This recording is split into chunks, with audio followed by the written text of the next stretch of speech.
अस्सलाम वालेकुम। आज की इस वीडियो में आपको बताएंगे आज के बहुत ही ज़बरदस्त घरेलू टोटकों के बारे में। बच्चों के लिए मैदे के दर्द में गर्म हींग इनकी नाफ में लगाएं, इससे बच्चों के मैदे का दर्द चला जाता है। हाई लेवल कोलेस्ट्रॉल को कम करने के लिए बारीक कटा हुआ प्याज लें और उसे एक खाने के चम्मच मक्खन के साथ 1/4 खाने का चम्मच काली मिर्च में मिला दें और खा लें। इसके अलावा कुछ दिन लहसुन के 1 या 2 जवे खा लें तो इससे कोलेस्ट्रॉल काफ़ी कम हो जाता है।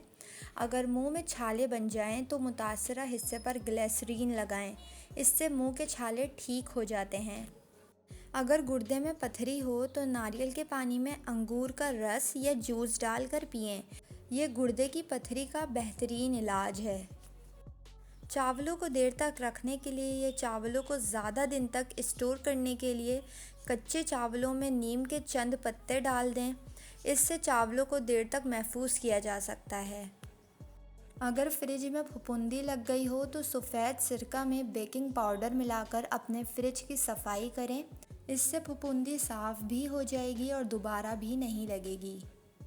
ब्राउन शुगर या गुड़ को ज़्यादा देर तक महफूज रखने के लिए इसे हमेशा फ्रिज में रखें। अगर आपकी घर की दीवारें या किचन के शेल्फ चिकनाई से भर गए हों तो सबसे पहले इन्हें थिनर से साफ़ करें, फिर कोई नरम तौलिया लेकर बेकिंग पाउडर से साफ़ करें। जमी हुई चिकनाई उतर जाएगी। आटे में अगर सूंडियाँ या कीड़े पैदा हो जाते हों तो चंद तेज़ पत्ते लेकर आटे के ऊपर और नीचे डाल दें, इससे सूंडियाँ और कीड़े पैदा नहीं होंगे और आटे को ज़्यादा दिन तक महफूज रख सकेंगे।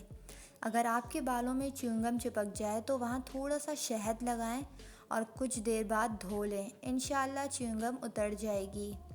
वो लोग जिनका ब्लड प्रेशर कम हो जाता हो रोज़ाना खजूरें खाएं, इसके अलावा लाल चुकंदर का इस्तेमाल भी इनके लिए बेहतरीन है। अपने नाश्ते और रात के खाने में बंद गोभी का इस्तेमाल करें, मोटापे को कम करने का सबब बनती है। उम्मीद करती हूँ आपको ये वीडियो पसंद आई होगी। वीडियो को लाइक और मेरे चैनल को सब्सक्राइब करके बेल नोटिफिकेशन ज़रूर ऑन कर लें।